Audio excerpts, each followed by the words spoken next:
The day had been endless but beautiful. Crowds pressed toward the water's edge from every nearby village, mothers clutching infants, old men leaning on staffs, fishermen still smelling of nets. All of them came to hear the rabbi who spoke like no other. Jesus. He had spent every hour healing the broken, teaching in parables, hands never idle, voice never tired. Now the sun melted into the horizon, painting the lake with copper and rose. The people lingered, unwilling to leave. But Jesus turned to his disciples and said quietly, "Let us go over to the other side."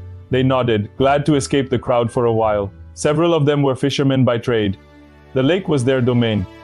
Calm evening breezes usually meant smooth sailing. They pushed off, leaving the multitude behind like fading music.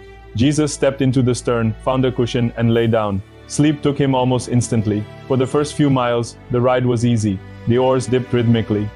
Laughter drifted over darkening waters.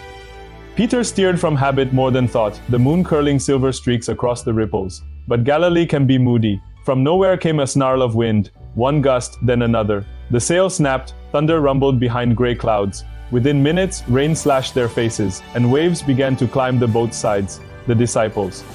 Banter vanished, replaced by shouts. "Hold the hull! Pull the sheet in tighter! The water's coming too fast!" They were skilled sailors, but this storm was alive. Jesus still asleep. The boat groaned under pressure. Every plank creaked, water pooled around their ankles, rising. Lightning lit their faces, fear written deep where faith should have been. The men bailed desperately. They looked toward the stern. Jesus, drenched but undisturbed, head on the cushion, sleeping through thunder. Finally, panic tore through restraint. Peter dropped the bucket and lunged toward him. "Teacher, don't you care if we perish?" Jesus stirred, unhurried, pushed himself up and stood. Rain poured down his face. The boat pitched, yet his footing never wavered. He looked first at them wide-eyed, trembling. Then he turned to the wind itself. Stretching out his arm, he said simply, "Peace, be still."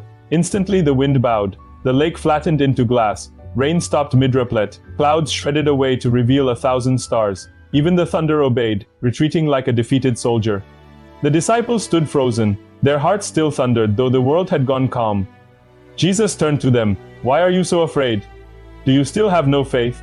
No one answered. In the sudden hush, the question sank deeper than any wave could reach. They whispered among themselves, "Who is this?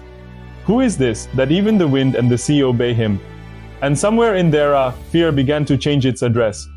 Picture that calm, broken sail flapping limply, the moon now clear, stars shimmering on water that minutes ago had roared death. Imagine the smell of wet rope, the sound of heavy breathing from men who just faced the edge of the world and lived. This story isn't only about weather on a lake.